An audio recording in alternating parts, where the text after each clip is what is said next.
গ্রেপ্তার art mover চালক। গতকাল মাঝরণীতে আর্ট মুভারে পিষ্ট পড়ুয়া আর ঘটনার পর থেকে উধাও ছিলেন আর্ট মুভার চালক। ডিটেলে জানাবেন অনুপ রয়েছেন সঙ্গে। অনুপ, গতকাল থেকে তার পাত্তা পাওয়া যাচ্ছিল না, তিনি পলাতক ছিলেন, কিন্তু তারপর তাকে কিভাবে গ্রেপ্তার করলো পুলিশ?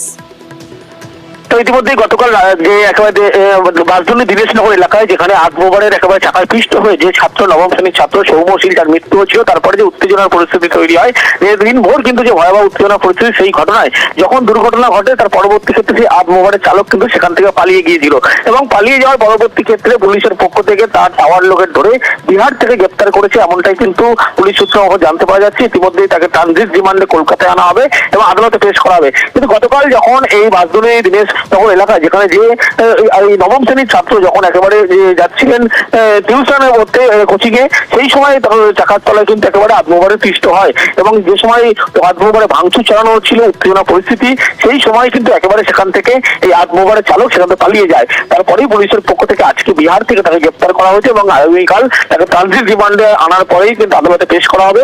গতকালকে এই ঘটনার পরে পুলিশের পক্ষ থেকে তদন্ত শুরু করা হয়েছিল, তারপরেই আজকে এই আর্ট মুভারের চালক তাকে কিন্তু ইতিমধ্যেই গ্রেপ্তার করা হয়েছে। ধন্যবাদ।